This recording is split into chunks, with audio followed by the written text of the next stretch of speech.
Hey, it's Aaron, the Metal Theologian. So, yeah, so I'm going to bust out a few more new, or I was going to say new wave British heavy metal, probably just metal 45s generally, because I don't have that many. Because these videos are easy to make and they're fun, so. Before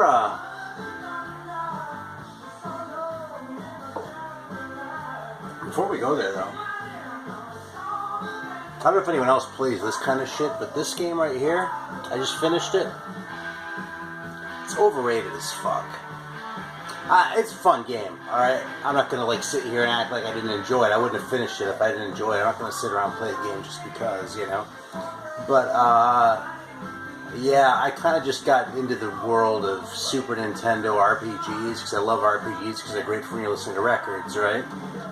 I listened to like, I don't know, 12 records the other day, just like sitting here playing this game. Anyway, point is, I've seen this as like second to Chrono Trigger and shit on people's lists, and it is nowhere near that level. So, like, you know, any Final Fantasy is better than this. It's a fun game, but it's just not that great, man. It's just kind of predictable, kind of samey, and, you know, fun to play through. Don't believe the hype is all I'm trying to say. Alright, so I don't know if you can hear this. This is a little bit wimpy, but I really like this record anyway. By wimpy, I kind of mean foreignery. Yeah, this is After Dark. There are actually 6 guys in this fucking band.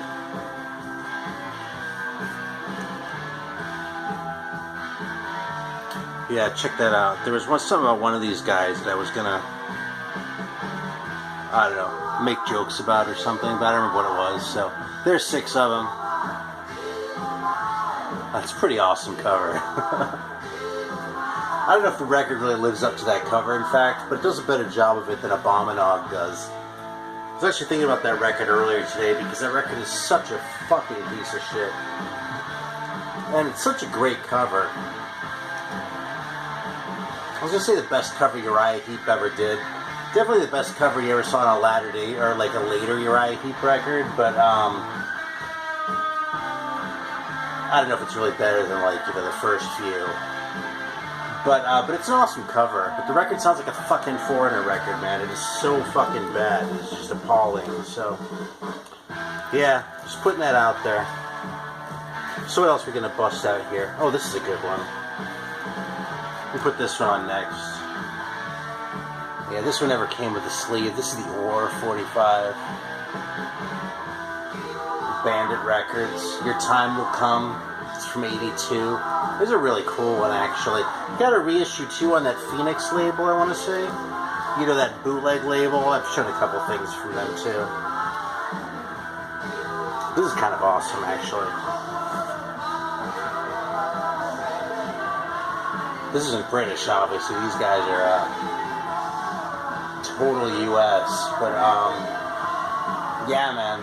They made asses out of themselves in that Decline of Western Civilization movie, but don't let that fool you, because this is awesome, and the Don't Take No for an Answer EP is awesome, too. Maybe I'll put this on later, but... Let's see... Yeah, let's kill that and put on Ore for a minute. Yeah, 2 songs on the back of this one. That label's kind of cool. It's signed by the band. So, there's the other side. These guys actually made one more 45 too on, and supposedly it's heavier. I don't have it. Probably will one of these days though. Anyway, I don't have it, but, it's supposed to be heavier, but like there's a ballad on it too or something. So, I don't know. I mean, there are only 2 songs, so how bad could it be, right? Let's think about 45s, man. Is they're over before you know it. I'm being a little bit facetious. I mean, obviously, I love them. And, you know, I'll take a great 45 over a, you know, mediocre to decent LP any day of the week. So, oh, shit. Didn't put the needle down. That's why I wasn't playing. Alright, so this is Ore.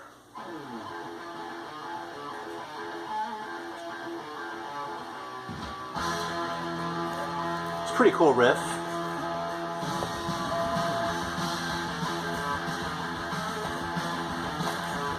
Right on. What else? I don't know what to say about some of these because I know so little about the bands. I mean, I could bust out my Macmillan book and start reading you shit, but I don't really see a whole lot of point in that either, you know?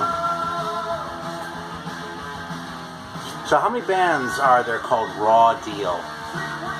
That'd be a little trivia question because there's this one on Neat. Probably a lesser known Neat 45. It's good as I recall. I actually haven't played this thing in a long time, but there's the Neat label. And there's this White Witch Raw Deal too. These guys would have been from Kent if they were on White Witch. I don't know where the other band was from. Probably the North though. If they were on Neat, right? So yeah, Out of My Head, In the Mood. Doesn't seem like such a great band name to me, but I guess two bands at least thought it was pretty awesome. What else do we have? Showed Salem last time. You know, part of the problem with this is I don't have that many of these. I can't remember what I showed the previous time, so. But yeah, I'm just making an excuse. There are a couple of specific ones I had in mind. I don't remember if I showed the Steel 45, just in case, actually. This is a cool one. This is another one from Neat. It's a little bit later. You know, after like the Venom and the Blitzkrieg and the Raven and sort of those classic records. They did some other shit a little bit later. I mean, this is like 81, yeah. But this is a really cool record. I think I played that last time, though. Or a time before, maybe. Torture, I know I've talked about. Where's that Turbo record? I was going to show that one.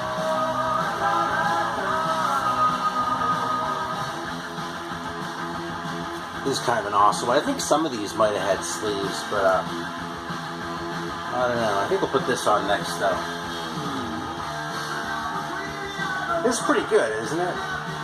Or isn't really the best name, you know? It's like you're not even sure how to spell it, right? Is it? Well, I mean, I suppose it's pretty obvious, but I don't know. Or is such a dumb name. I could see someone not knowing whether the E goes on the end or not.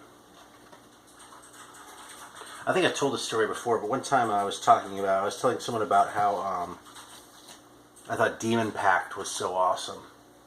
And I think Demon Pact is fucking fantastic. That's like one of my very favorite out of all these. But, okay, this is the Turbo record, so I'm going to put on Charged for Glory.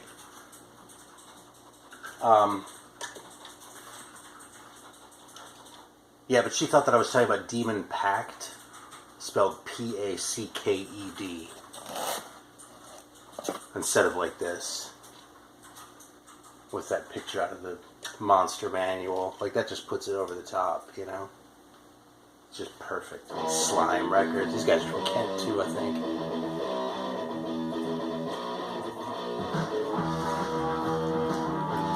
It's kind of a cool proto-gallop there, isn't it? The singer reminds me of someone, too. From some punk band or another.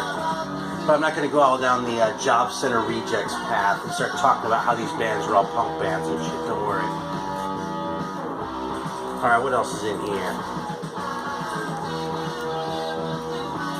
Yeah, this is a really cool one, too. I don't remember if we showed this or not. I've shown all the Kent bands today. I don't know what it is, but this is a cool one, man.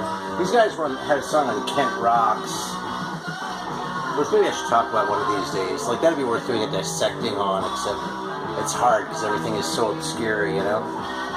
Anyway, it's kind of unusual to see the drummer front and center like that, but,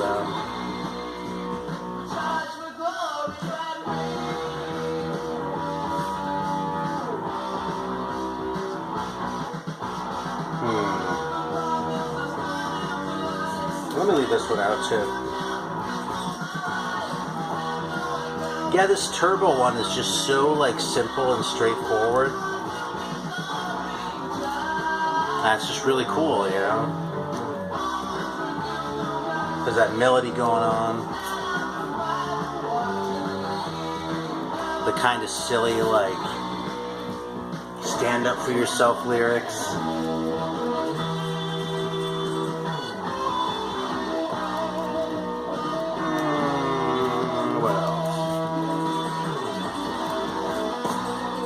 This is kind of cool. These sound like shit, though. Like, it's almost Sounds too shitty to play. And obviously I don't have the sleeve for this, but Witchfinder General. Burning a sinner and Satan's children.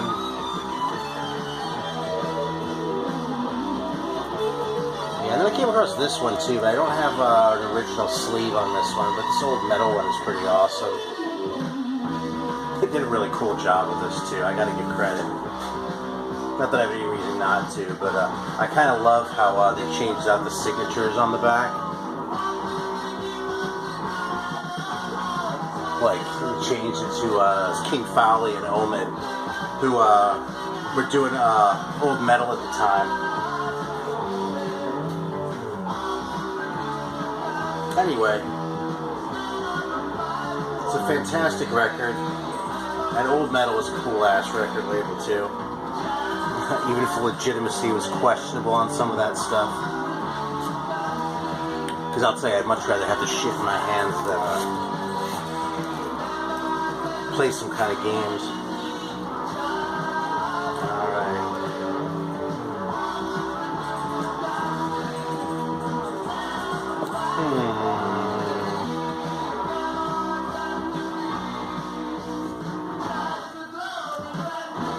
Here's what, have I shown this one? I think I did. I think I showed this one 1 or 2 videos ago. This Geddy's Axe one. With Steel City there. That's kind of a cool one too. I think I might have played that, so I won't play it again. There's other shit in here. In fact, let's fucking do this one, man. I know I've talked about this one, but I feel like hearing this song right now. Little Diamond Head. Never heard anybody, right? Or should I play that Legend one first? God, these choices, man. It's like how you play 45s, though. Where did I put the fucking sleeve for this? Oh, there it is. Here's something else I kind of have a soft spot for. It was a little bit silly. When these sleeves start, like, yellowing a little bit. I have replacements for this shit, but you just can't fake that, you know? I mean, that's not actually true. You can fake it, but I don't know how to. So what the hell? So here we go. Happy face. 4 minutes and 10 seconds. And what I'm looking for really is a year. Yeah, I don't see it. I'm sure you could find it in some book or another, but there we go. Let's God damn it, there we go.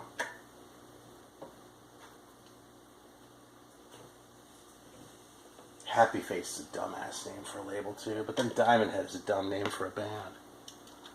Well, let's be honest here. Now Venom, that's a good name for a band. You know, it's a really fantastic, like top tier, like god tier name for a band. Like so good I shouldn't even mention it because it just blows everything else away. Fucking Fist.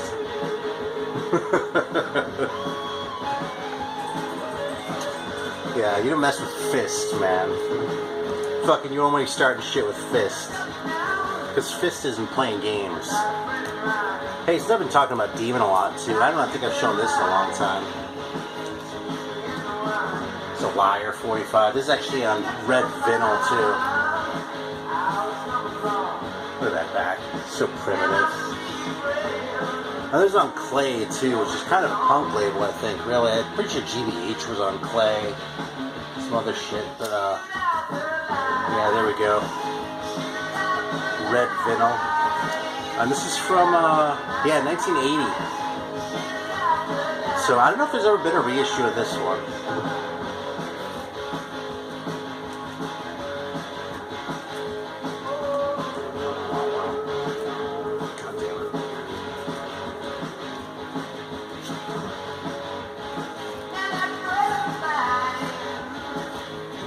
Alright, what else is in here? So, oh, here's one. I don't know if I've shown this one before. Fucking Bashful Alley. I knew about this band before I knew about Bashful, the band. And, I thought Bashful Alley was about as bad as it got. And then someone took away the alley and just called themselves Bashful. and won the award for the worst fucking band name ever. So, no one's beat that yet, by the way. People are still kind of trying from time to time, but one Mustache on this one, too. Yeah, Vinyl Richie actually proposed Mustaches as a rating system. So this record, I mean, how many mustaches? Like 5 mustaches would be a perfect one? This is probably a solid 3 mustaches. This record. Yeah, I'll show you what's a 5 mustaches. Fucking right there, 5 mustaches. And I don't even know if they have any mustaches on this one. I don't think these guys did. Want to see another 5 mustaches though? Or another record that gets 5 mustaches? Right there, fucking Bloodlust. So fucking good, man. Yeah, this the original single version of In League with Satan is a little bit underplayed. It's even like rougher sounding than it is on the LP because it doesn't have that whole intro with the backward masked shit. Which is entertaining, don't get me wrong. I mean, I'm always up for a little friendly backward masking. I mean, after all, how is Satan going to tell us that it's time to unleash hell on earth if he doesn't have backward masking to do it with? Fucking neat label's so good.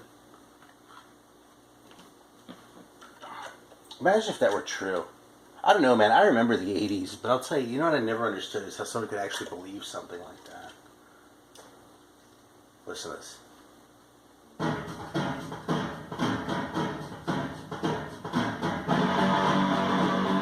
Yeah, I don't know if it comes through on the video here, but it's even sloppier and nastier sounding on the LP, which is just amazing. More delay on the vocals even.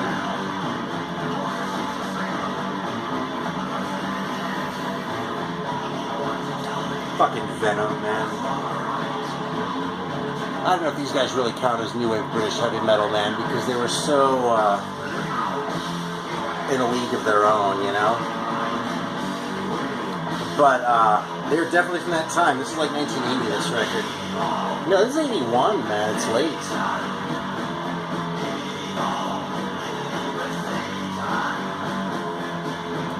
God, what a great song. Jesus Christ. Got another one here I was going to bust out.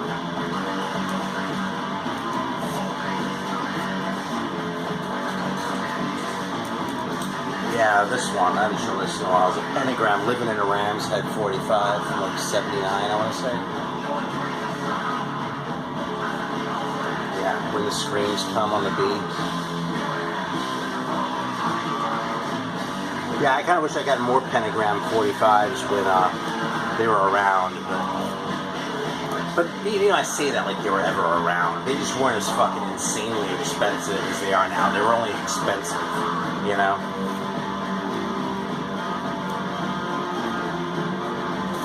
This is a really cool one, too. Although it sounds so shitty that it's kind of hard to play.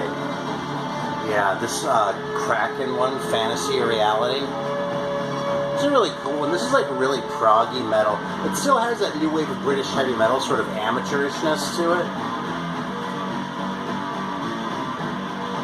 But they just put too much music on a fucking 7-inch record. Like the vinyl fucking cries when you put this record on because it's so weighed down, you know? Okay, I'm exaggerating a little bit, but you have to kind of crank it. Yeah. Oh, here's another one we can put on. This is what's going to go up next. Fucking Hammerhead. I think I showed this last time. I didn't actually play it. Yeah, and I think that'll be the last one. So I'm going to kill Venom right now, because y'all know Venom anyway. In League with Satan. So fucking funny, dude. God damn. That's quality. Yeah, when it comes to lyrics, you know, it's funny, we're talking about Iron Maiden, right? And they, like, tried so hard with, like, the Rime of the Ancient Mariner and shit, and, like, fucking all of those, like, epics, like, all the shit about, like, mythology and all that, but I don't think they ever, like, did a lyric as great as in league with Satan.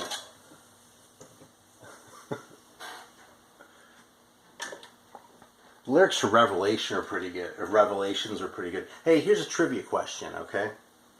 If anyone knows the answer to this, I'll be kind of blown away. I have no idea what the answer is, but if someone does, I'm curious. Okay, so on the song Revelations, I'm deliberately not starting this yet because you have to be able to hear the song in your head.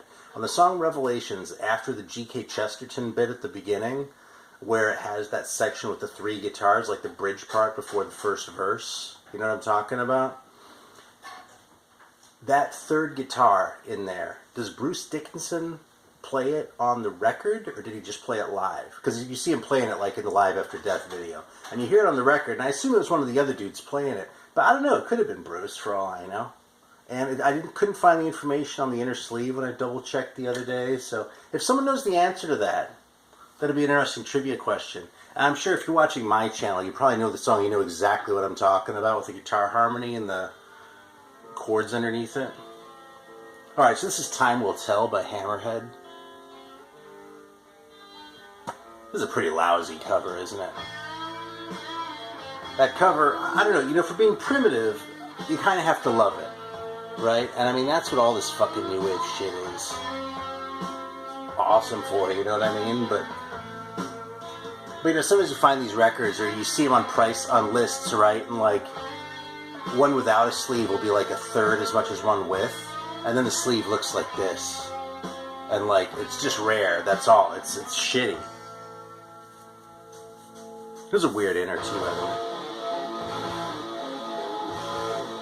Look, there's a little warning on here. It says very loud heavy metal music can damage your health. Uh-oh.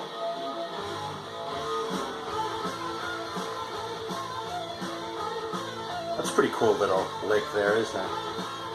4-piece band, 2 guitars, and a weirdly folded inner sleeve. You see that seam right there? I don't know if this even comes through, but you know, I love shit like this, so I always show you. See where the seam is on this thing? There's only one. Never seen another one like this, I don't think, but usually you see it, the seams on the edges.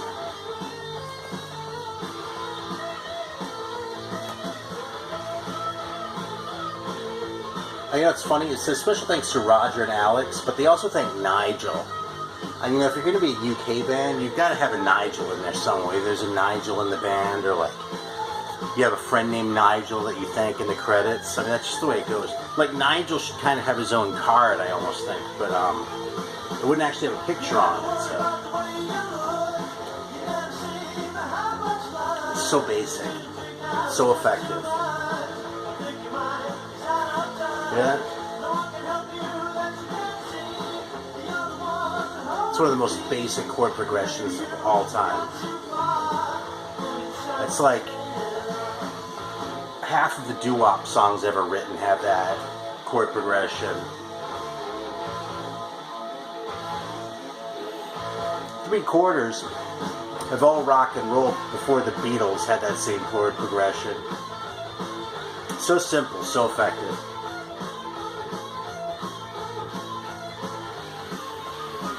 You just church it up a little bit with this shit, the extra like guitar kind of coolness going on there, and you're set. Alright, what else? Have I shown this Goldsmith one before? I don't remember. I think I have. Alright. So the last one I'm going to bust out here. Oh, actually, someone asked me about this one.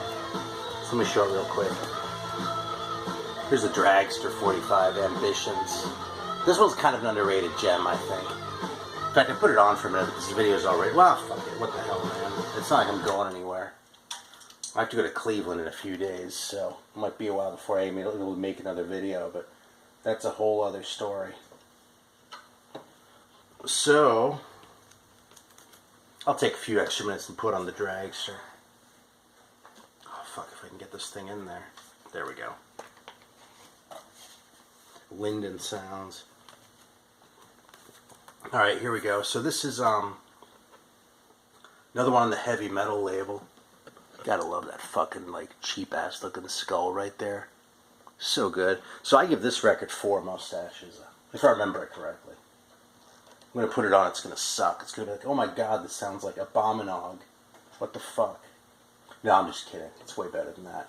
It's kind of, there's something about this record, though, that just sounds kind of distant. And, surreal isn't the right word, but it almost feels surreal to me because they just don't seem like a real band somehow, you know? And it doesn't mean they seem like a fake band, it's just, it doesn't seem like this really exists. I can't really explain what I mean by that any better. There's just something about this that just seems kind of, I don't know, removed from, like, the whole rest of the world.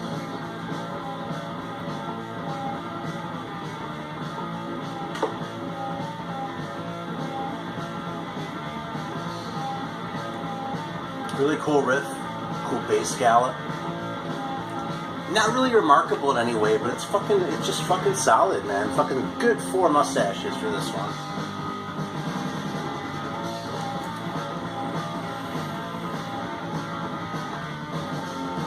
You want to see when they get 5 mustaches? Another one? I haven't shown this in a while, but I don't mind showing this because I'm really proud of this one. Obviously, that new wave British heavy metal, Death SS, is Italian. You know that singer? It's like he's mixed way back. And he's not really very good technically. It just gives this whole thing sort of like an ephemeral feel. I don't know, man. There's something about this record.